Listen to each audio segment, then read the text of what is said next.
Okay, everybody, I hope you enjoyed your short break. Let's dive right back into the PowerPoint.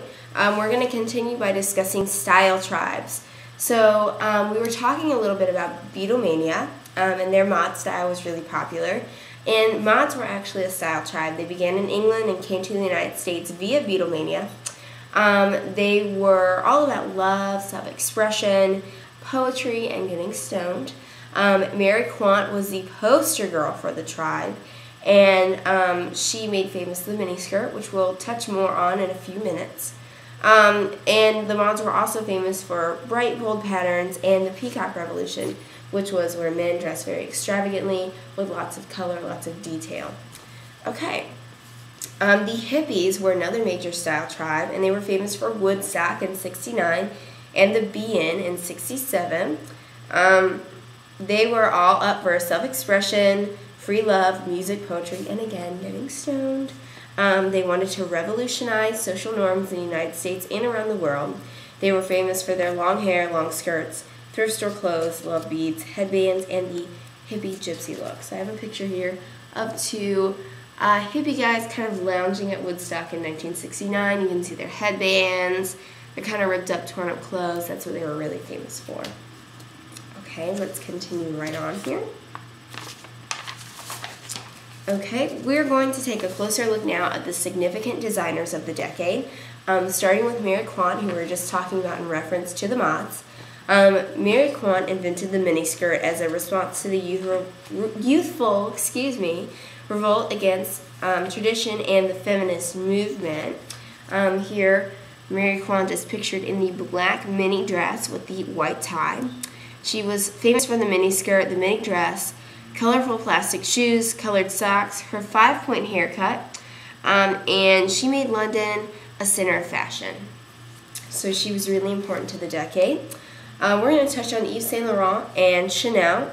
Earlier I showed you the Mondrian dress by Yves Saint Laurent. He was also famous for see-through blouses, and he was known as the king of fashion in the 1960s, so very important there. And Chanel regained popularity through Jackie Kennedy, who was constantly seen in Chanel's boxy suits. Here Jackie Kennedy is pictured getting off a plane in a pink Chanel suit, so very important during the era. Okay, and let's talk briefly about the space-age designers. Andrew Corey Hare, he's known for his low-heeled white boots, which we now know today as go-go boots, but they were a space-age invention.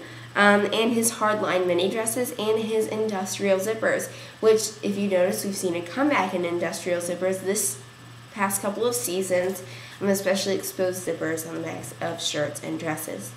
Now, Pierre Cardin was famous for his Cosmos collection, seen here, which really took advantage of the hardline, colorful, space-age style. Okay. Now that we have examined the major events and styles of the 1960s, let's discuss the ways in which the 1960s influenced modern day trends. So let's start with one of my very favorites, Miss Katy Perry. Katy Perry kind of emulates Brigitte Bardot's sex kitten look through her wardrobe, hair, and makeup choices. I'm sure everyone here can see the similarities between Brigitte and Katy Perry. Chanel and Jackie O. Jackie Kennedy is still a huge fashion icon today. Her famed Chanel suits have been revamped, like the one seen here, by Karl Lagerfeld, who is the lead designer at Chanel, and are a modern staple for the chic girl's wardrobe. So I know we are all big fans of Chanel if you're sitting here in my fashion class. Okay, now a big thing to mention is the House of Harlow, which is kind of a new house.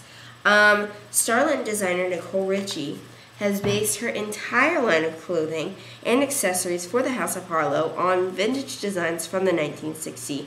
As you can see in this photo, she's bringing back the hippie gypsy look in a fresh and chic way. So very excited about the House of Harlow. And finally, Carey Mulligan, pictured here. As you can see, the bold patterns and colors of the op art movement are appearing on stars like Carey Mulligan, and the trend has recently cropped up in fashion magazines such as Lucky Magazine, which is my personal favorite. So that's a big trend coming up in fashion.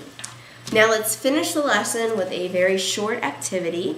Everyone get out a sheet of paper. I'm going to ask you 4 questions. For 3 of them, I'd like a paragraph answer, and for the last one, I would like a 1-page answer. Write down the questions quickly. We'll wrap up the lesson, and I will give you your evaluation assignment. Okay, so review questions. Question 1. Name 3 major events we discussed and how they impacted fashion in the 1960s. Now I expect a clear, concise answer from this, definitely a paragraph, which means 4 to 5 sentences. Okay? Ready to move on, everyone? Yes? Yes. Okay. Name 3 major lifestyle factors, which may include style tribes, and how they impacted fashion in the 1960s. Question 3. Describe the contribution of one significant designer to fashion in detail. This should include significance in the 1960s and today. So really think about your answer for that. I need a lot of detail. And finally, question 4.